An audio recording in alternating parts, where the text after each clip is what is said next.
The secretary lost no time in getting to work, and his vigilance and method soon set their mark on the Golden Dustman's affairs. His earnestness in determining to understand the length and breadth and depth of every piece of work submitted to him by his employer was as special as his dispatch in transacting it. He accepted no information or explanation at second hand, but made himself the master of everything confided to him. One part of the secretary's conduct, underlying all the rest, might have been mistrusted by a man with a better knowledge of men than the Golden Dustman had. The secretary was as far from being inquisitive or intrusive as secretary could be, but nothing less than a complete understanding of the whole of the affairs would content him. It soon became apparent, from the knowledge with which he set out, that he must have been to the office where the Harmon will was registered, and must have read the will. He anticipated Mr. Boffin's consideration whether he should be advised with on this or that topic, by showing that he already knew of it and understood it. He did this with no attempt at concealment, seeming to be satisfied that it was part of his duty to have prepared himself at all attainable points for its utmost discharge. This might, let it be repeated, have awakened some little vague mistrust in a man more worldly wise than the Golden Dustman. On the other hand, the secretary was discerning, discreet, and silent, though as zealous as if the affairs had been his own. He showed no love of patronage or the command of money, but distinctly preferred resigning both to Mr. Boffin.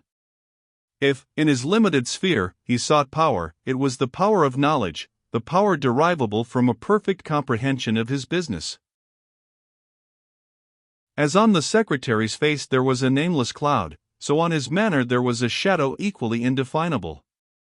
It was not that he was embarrassed, as on that first night with the Wilfer family. He was habitually unembarrassed now, and yet the something remained. It was not that his manner was bad, as on that occasion. It was now very good, as being modest, gracious, and ready. Yet the something never left it. It has been written of men who have undergone a cruel captivity, or who have passed through a terrible strait, or who in self-preservation have killed a defenseless fellow creature, that the record thereof has never faded from their countenances until they died. Was there any such record here? He established a temporary office for himself in the new house, and all went well under his hand, with one singular exception. He manifestly objected to communicate with Mr. Boffin's solicitor. 2 or 3 times, when there was some slight occasion for his doing so, he transferred the task to Mr. Boffin, and his evasion of it soon became so curiously apparent, that Mr. Boffin spoke to him on the subject of his reluctance. "It is so," the secretary admitted. "I would rather not." Had he any personal objection to Mr. Lightwood? "I don't know him." Had he suffered from lawsuits? "Not more than other men," was his short answer. Was he prejudiced against the race of lawyers? "No. But while I am in your employment, sir, I would rather be excused from going between the lawyer and the client." "Of course, if you press it, Mr. Boffin, I am ready to comply. But I should take it as a great favor if you would not press it without urgent occasion." Now, it could not be said that there was urgent occasion, for Lightwood retained no other affairs in his hands than such as still lingered and languished about the undiscovered criminal, and such as arose out of the purchase of the house. Many other matters that might have traveled to him now stopped short at the secretary, under whose administration they were far more expeditiously and satisfactorily disposed of than they would have been if they had got into young Blight's domain. This the Golden Dustman quite understood. Even the matter immediately in hand was of very little moment as requiring personal appearance on the secretary's part, for it amounted to no more than this: the death of Hexam rendering the sweat of the honest man's brow unprofitable. The honest man had shufflingly declined to moisten his brow for nothing, with that severe exertion which is known in legal circles as swearing your way through a stone wall. Consequently, that new light had gone sputtering out. But the airing of the old facts had led some one concerned to suggest that it would be well, before they were reconsigned to their gloomy shelf, now probably forever, to induce or compel that Mr. Julius Handford to reappear and be questioned. And all traces of Mr. Julius Handford being lost, Lightwood now referred to his client for authority to seek him through public advertisement. Does your objection go to writing to Lightwood, Rokesmith?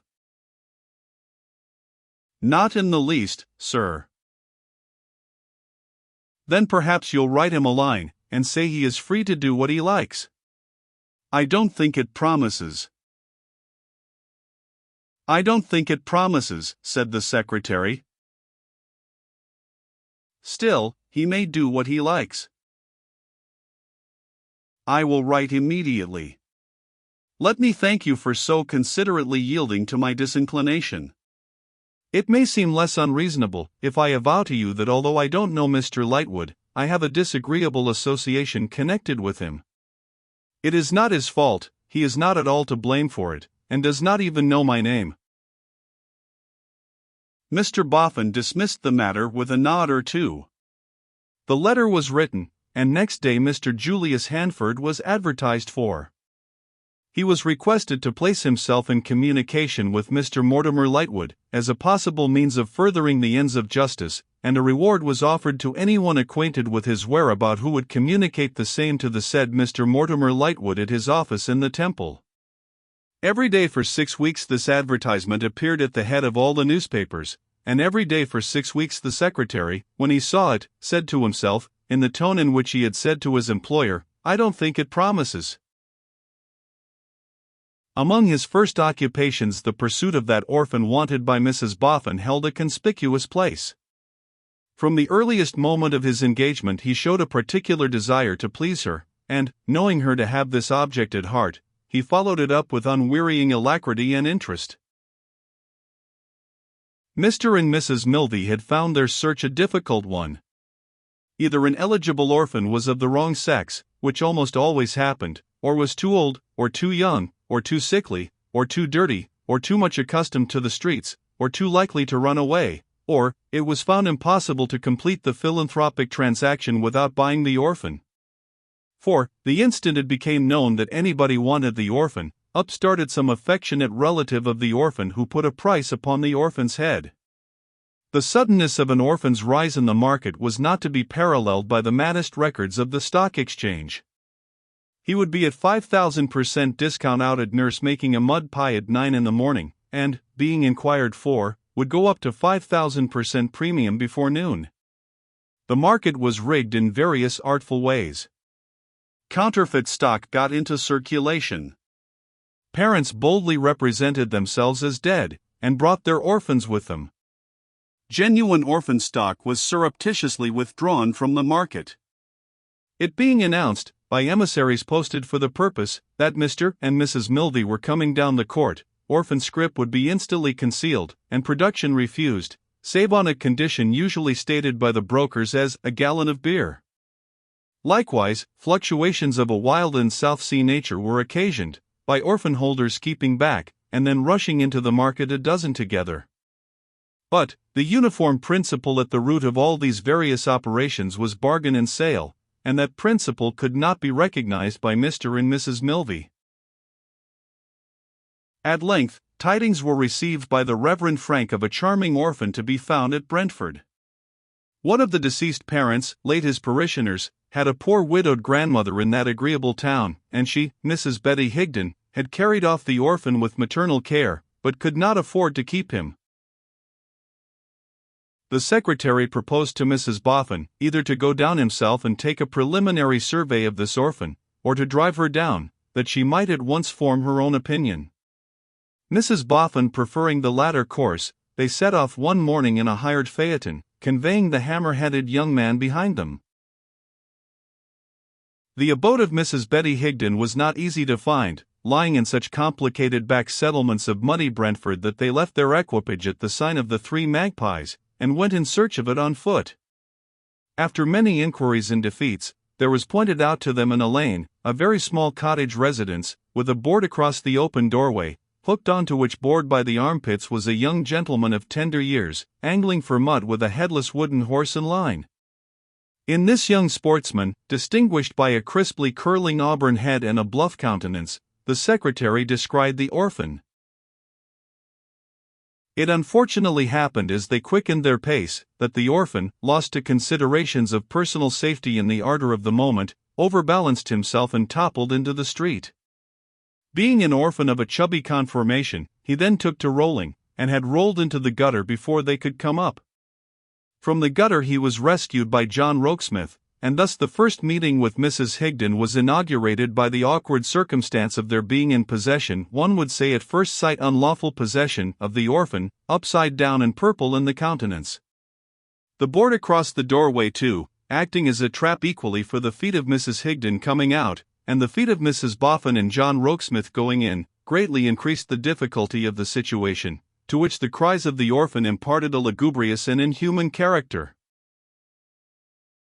At first, it was impossible to explain, on account of the orphan's holding his breath, a most terrific proceeding, superinducing in the orphan lead-color rigidity and a deadly silence, compared with which his cries were music yielding the height of enjoyment. But as he gradually recovered, Mrs. Boffin gradually introduced herself, and smiling peace was gradually wooed back to Mrs. Betty Higden's home. It was then perceived to be a small home with a large mangle in it, at the handle of which machine stood a very long boy, with a very little head, and an open mouth of disproportionate capacity that seemed to assist his eyes in staring at the visitors. In a corner below the mangle, on a couple of stools, sat two very little children, a boy and a girl, and when the very long boy, in an interval of staring, took a turn at the mangle, it was alarming to see how it lunged itself at those two innocents, like a catapult designed for their destruction, harmlessly retiring when within an inch of their heads. The room was clean and neat. It had a brick floor, and a window of diamond panes, and a flounce hanging below the chimney-piece, and strings nailed from bottom to top outside the window on which scarlet beans were to grow in the coming season if the fates were propitious.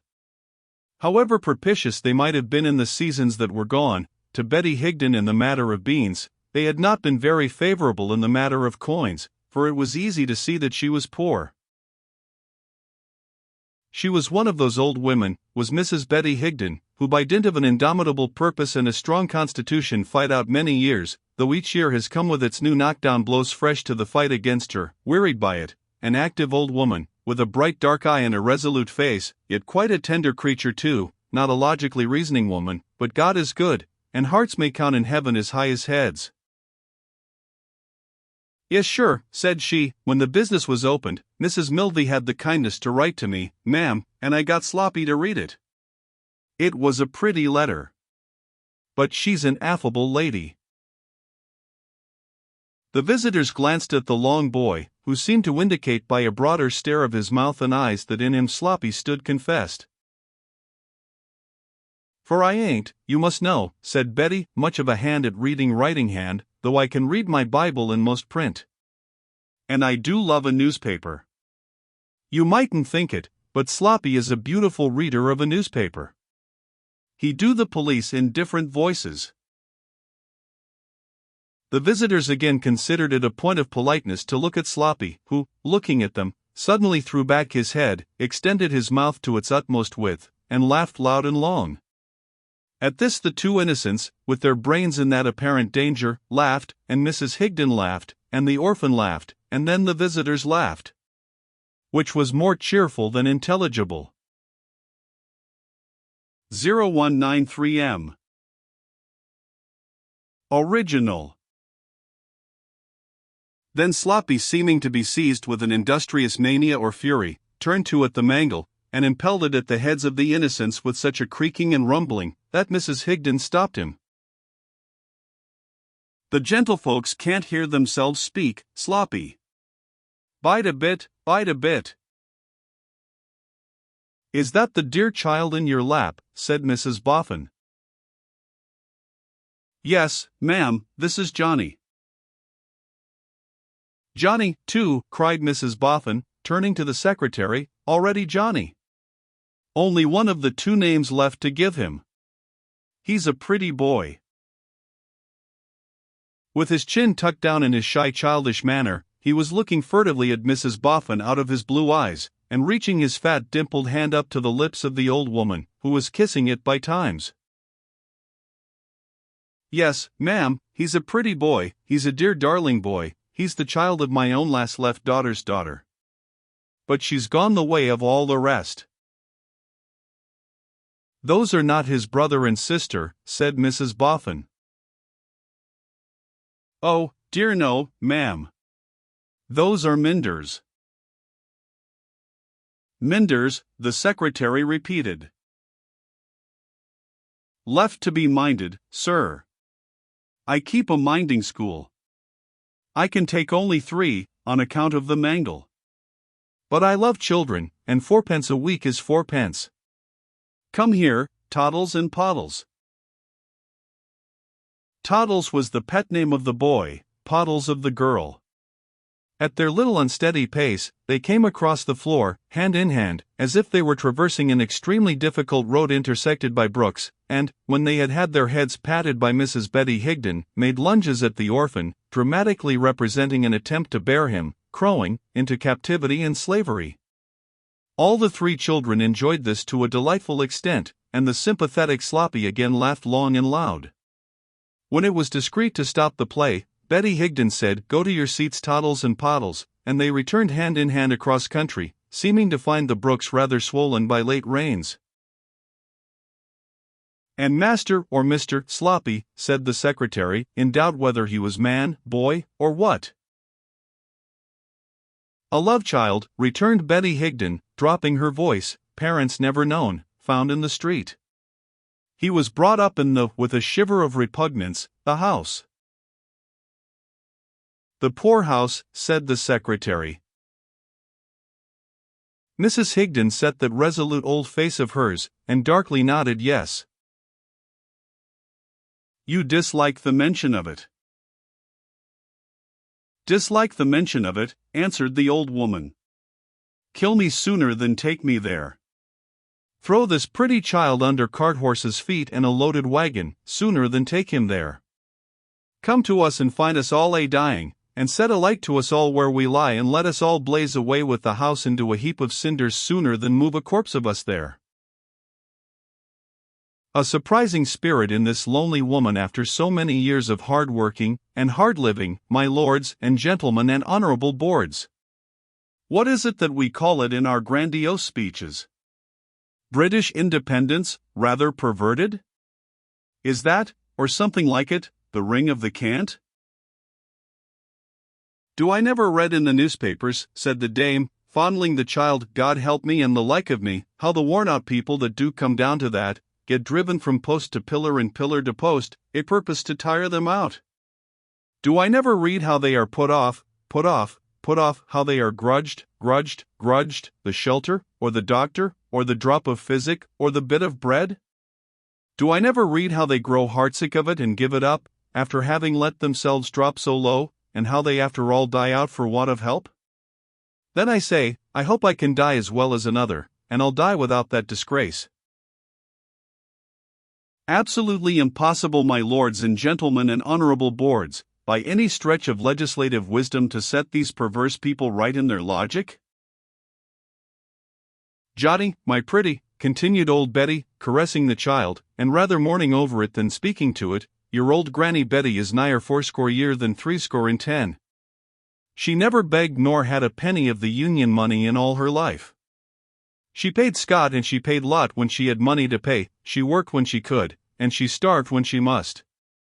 You pray that your granny may have strength enough left her at the last, she's strong for an old one, Johnny, to get up from her bed and run and hide herself and swoon to death in a hole, sooner than fall into the hands of those cruel jacks we read of that dodge and drive, and worry and weary, and scorn and shame, the decent poor. A brilliant success, my lords and gentlemen and honorable boards, to have brought it to this in the minds of the best of the poor. Under submission, might it be worth thinking of at any odd time?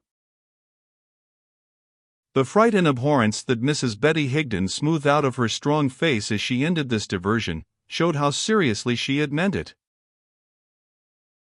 "And does he work for you?" asked the secretary, gently bringing the discourse back to Master or Mr. Sloppy. "Yes," said Betty with a good-humored smile and nod of the head. "And well too. Does he live here?" "He lives more here than anywhere. He was thought to be no better than a natural, and first come to me as a minder. I made interest with Mr. Blogg the Beetle to have him as a minder, seeing him by chance up at church, and thinking I might do something with him. For he was a weak rickety creetur then. Is he called by his right name? Why, you see, speaking quite correctly, he has no right name. I always understood he took his name from being found on a sloppy night.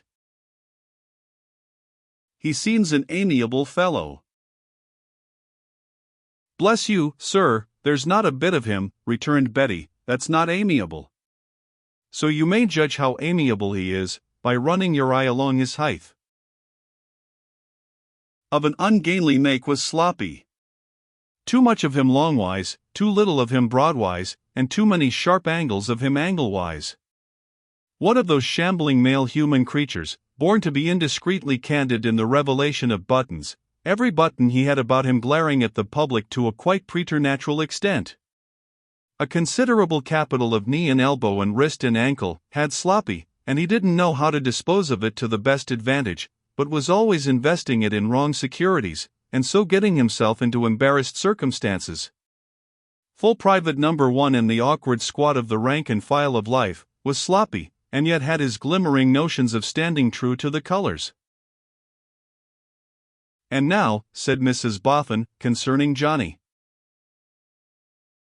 As Johnny, with his chin tucked in and lips pouting, reclined in Betty's lap, concentrating his blue eyes on the visitors and shading them from observation with a dimpled arm, old Betty took one of his fresh fat hands in her withered right, and fell to gently beating it on her withered left. Yes, ma'am. Concerning Johnny.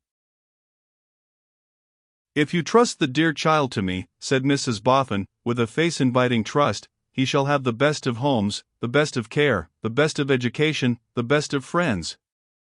Please God, I will be a true good mother to him. I am thankful to you, ma'am, and the dear child would be thankful if he was old enough to understand.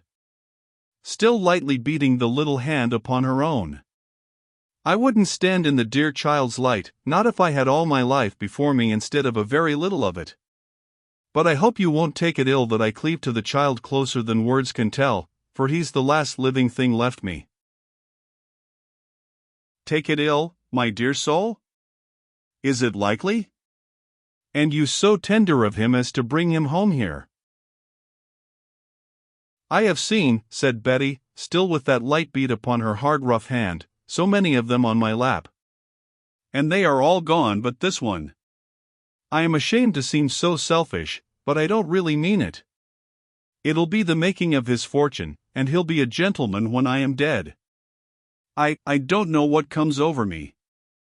I try against it. Don't notice me. The light beat stopped, the resolute mouth gave way, and the fine strong old face broke up into weakness and tears. Now, greatly to the relief of the visitors, the emotional Sloppy no sooner beheld his patroness in this condition, than, throwing back his head and throwing open his mouth, he lifted up his voice and bellowed. This alarming note of something wrong instantly terrified Toddles and Poddles, who were no sooner heard to roar surprisingly, than Johnny, curving himself the wrong way and striking out at Mrs. Boffin with a pair of indifferent shoes, became a prey to despair. The absurdity of the situation put its pathos to the rout. Mrs. Betty Higden was herself in a moment, and brought them all to order with that speed, that Sloppy, stopping short in a polysyllabic bellow, transferred his energy to the mangle, and had taken several penitential turns before he could be stopped. There, said Mrs. Boffin, almost regarding her kind self as the most ruthless of women. Nothing is going to be done. Nobody need be frightened. We're all comfortable, ain't we, Mrs. Higden? Sure and certain we are, returned Betty. And there really is no hurry, you know, said Mrs. Boffin in a lower voice. Take time to think of it, my good creature. Don't you fear me no more, ma'am, said Betty, I thought of it for good yesterday. I don't know what come over me just now, but it'll never come again. Well, then, Johnny shall have more time to think of it, returned Mrs. Boffin. The pretty child shall have time to get used to it. And you'll get him more used to it, if you think well of it, won't you? Betty undertook that, cheerfully and readily. "Lor," cried Mrs. Boffin, looking radiantly about her, "we want to make everybody happy, not dismal, and perhaps you wouldn't mind letting me know how used to it you begin to get, and how it all goes on." "I'll send Sloppy," said Mrs. Higden. "And this gentleman who has come with me will pay him for his trouble," said Mrs. Boffin. "And Mr. Sloppy, whenever you come to my house, be sure you never go away without having had a good dinner of meat, beer, vegetables, and pudding." This still further brightened the face of affairs, for the highly sympathetic Sloppy, first broadly staring and grinning, and then roaring with laughter, Toddles and Poddles followed suit, and Johnny trumped the trick. T&P, considering these favorable circumstances for the resumption of that dramatic descent upon Johnny, again came across country hand in hand upon a buccaneering expedition, and this having been fought out in the chimney corner behind Mrs. Higden's chair, with great valor on both sides, those desperate pirates returned hand in hand to their stools, across the dry bed of a mountain torrent. "You must tell me what I can do for you, Betty my friend," said Mrs. Boffin confidentially, "if not today, next time." "Thank you all the same, ma'am, but I want nothing for myself. I can work. I'm strong. I can walk 20 miles if I'm put to it." Old Betty was proud, and said it with a sparkle in her bright eyes. "Yes, but there are some little comforts that you wouldn't be the worse for," returned Mrs. Boffin. "Bless ye, I wasn't born a lady any more than you." "It seems to me," said Betty, smiling, "that you were born a lady, and a true one, or there never was a lady born. But I couldn't take anything from you, my dear. I never did take anything from anyone. It ain't that I'm not grateful, but I love to earn it better." "Well, well," returned Mrs. Boffin. "I only spoke of little things, or I wouldn't have taken the liberty." Betty put her visitor's hand to her lips, in acknowledgement of the delicate answer. Wonderfully upright her figure was, and wonderfully self-reliant her look, as, standing facing her visitor, she explained herself further. "If I could have kept the dear child, without the dread that's always upon me of his coming to that fate I have spoken of, I could never have parted with him, even to you. For I love him, I love him, I love him. I love my husband long dead and gone, in him. I love my children dead and gone, in him. I love my young and hopeful days dead and gone, in him. I couldn't sell that love, and look you in your bright kind face. It's a free gift. I am in want of nothing. When my strength fails me, if I can but die out quick and quiet, I shall be quite content. I have stood between my dead and that shame I have spoken of, and it has been kept off from every one of them. Sewed into my gown, with her hand upon her breast, is just enough to lay me in the grave. Only see that it's rightly spent, so as I may rest free to the last from that cruelty and disgrace, and you'll have done much more than a little thing for me, and all that in this present world my heart is set upon." Mrs. Betty Higden's visitor pressed her hand. There was no more breaking up of the strong old face into weakness. "My lords and gentlemen and honorable boards," it really was as composed as our own faces, and almost as dignified. And now, Johnny was to be inveigled into occupying a temporary position on Mrs. Boffin's lap. It was not until he had been piqued into competition with the two diminutive Minders, by seeing them successively raised to that post and retire from it without injury, that he could be by any means induced to leave Mrs. Betty Higden's skirts, towards which he exhibited, even when in Mrs. Boffin's embrace, strong yearnings, spiritual and bodily, the former expressed in a very gloomy visage, the latter in extended arms. However, a general description of the toy wonders lurking in Mr. Boffin's house so far conciliated this worldly-minded orphan as to induce him to stare at her frowningly, with a fist in his mouth, and even at length to chuckle when a richly caparisoned horse on wheels, with a miraculous gift of cantering to cake shops, was mentioned. This sound being taken up by the Minders, swelled into a rapturous trio which gave general satisfaction. So, the interview was considered very successful, and Mrs. Boffin was pleased, and all were satisfied. Not least of all Sloppy, who undertook to conduct the visitors back by the best way to the Three Magpies, and whom the hammer-headed young man much despised. This piece of business thus put in train, the secretary drove Mrs. Boffin back to the Bower, and found employment for himself at the new house until evening. Whether, when evening came, he took away to his lodgings that led through fields, with any design of finding Miss Bella Wilfer in those fields, is not so certain as that she regularly walked there at that hour. And, moreover, it is certain that there she was. No longer in mourning, Miss Bella was dressed in as pretty colors as she could muster. There is no denying that she was as pretty as they, and that she and the colors went very prettily together.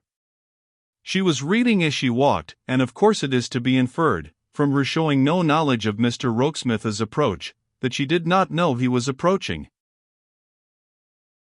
"Eh," said Miss Bella, raising her eyes from her book, when he stopped before her. "Oh, it's you. Only I.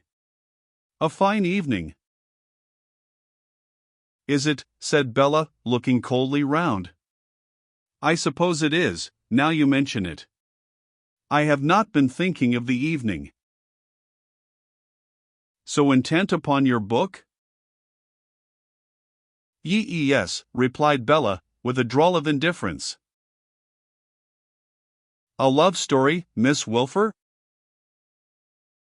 "Oh dear no, or I shouldn't be reading it. It's more about money than anything else." "And does it say that money is better than anything?" "Upon my word," returned Bella, "I forget what it says, but you can find out for yourself if you like, Mr. Rokesmith." "I don't want it any more." The secretary took the book, she had fluttered the leaves as if it were a fan, and walked beside her. "I am charged with a message for you, Miss Wilfer." "Impossible, I think," said Bella, with another drawl. "From Mrs. Boffin. She desired me to assure you of the pleasure she has in finding that she will be ready to receive you in another week or two at furthest." Bella turned her head towards him, with her prettily insolent eyebrows raised, and her eyelids drooping. As much as to say, "How did you come by the message, pray?" "I have been waiting for an opportunity of telling you that I am Mr. Boffin's secretary." "I am as wise as ever," said Miss Bella, loftily, "for I don't know what a secretary is." "Not that it signifies." "Not at all." A covert glance at her face, as he walked beside her, showed him that she had not expected his ready assent to that proposition. "Then are you going to be always there, Mr. Rokesmith?" she inquired, as if that would be a drawback. "Always? No." "Very much there?" "Yes." "Dear me," drawled Bella, in a tone of mortification. "But my position there as secretary will be very different from yours as guest. You will know little or nothing about me. I shall transact the business, you will transact the pleasure. I shall have my salary to earn, you will have nothing to do but to enjoy and attract." "Attract, sir," said Bella, again with her eyebrows raised, and her eyelids drooping. "I don't understand you." Without replying on this point, Mr. Rokesmith went on. "Excuse me, when I first saw you in your black dress." "There," was Miss Bella's mental exclamation. "What did I say to them at home?" Everybody noticed that ridiculous mourning. "When I first saw you in your black dress, I was at a loss to account for that distinction between yourself and your family. I hope it was not impertinent to speculate upon it?" "I hope not, I am sure," said Miss Bella, haughtily. "But you ought to know best how you speculated upon it."